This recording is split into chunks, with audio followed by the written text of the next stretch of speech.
องบัญชาการทหารนครหลวงวิจันทร์ได้จัดกองประชุมมอบหมายหน้าที่กะเกียมสร้างขบวนการเฉลิมฉลองวันสร้างตั้งกองทัพประชาชนลาวครบรอบ77ปี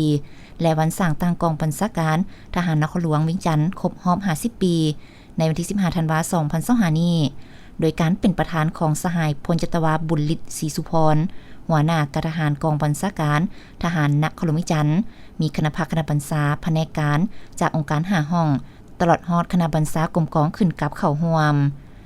สหายพันตีคอนทองรอวิไซหัวหน้าแผนกแผนการสังรวมห้องการกองบัญชาการทหารนครหลวงวิจันทร์ผ่านแผนการกะเกียมสร้างขบวนการเฉลิมฉลองวันสร้างตั้งกองทัพประชาชนลาวครบรอบ77ปีและวันสร้างตั้งกองบัญชาการทหารนครหลวงวิจันทร์ครบรอบ50ปีซึ่งอิงตามมติกองประชุมของคณะพักกองบัญชาการทหารนครหลวงวิจันทร์เกี่ยวกับการห่างหากะเกียมจัดตั้งเฉลิมฉลองวันสร้างตั้งกองทัพประชาชนลาวครบรอบ77ปีและวันสร้างตั้งกองบัญชาการทหารนครหลวงวิจันทร์ครบรอบ50ปีให้มีความพร้อมในทุกด้านและเป็นขบวนฟุตฟื้นเพื่อเป็นการหวนคืนให้พนักงานหนักหบหับโหได้ถึงมวลเสื้อการสั่งตั้งการเติบใหญ่ขยายตัวของกองทัพประชาชนลาวและกองบัญชาการทหารนครหลวงวิจันทร์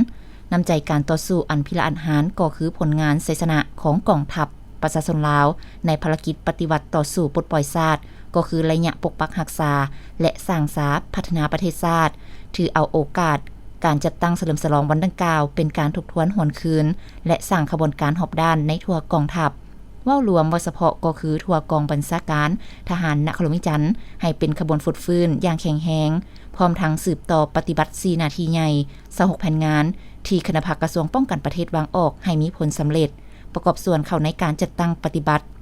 มติกองประชุมใหญ่ครั้งที่11ของพรรคประชาชนปฏิบัติลาวมติกองประชุมใหญ่ครั้งที่6ขององค์คณะพักกระทรวงป้องกันประเทศมติกองประชุมใหญ่ครั้งที่8ขององค์คณะพักนครหลวงวิจันทร์และมติกองประชุมใหญ่ครั้งที่6ขององค์คณะพักกองบัญชาการทหารนครหลวงวิจันทร์ให้ปรากฏผลเป็นจริง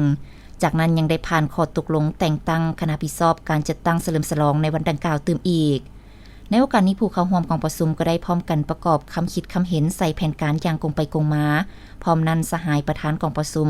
ก็ได้มีคำเห็นโอ้ลมเน้นหนักให้แต่ละภาคส่วนที่เข้าร่วมจงพร้อมกันนำเอาเนื้อในของแผนการในครั้งนี้ไปจัดตั้งปฏิบัติอยู่ภายในกรมกองของตนให้ถูกต้องสอดคล้องกับสภาพความเป็นจริงเพื่อแนะใส่เฮ็ดให้กรมกองของตน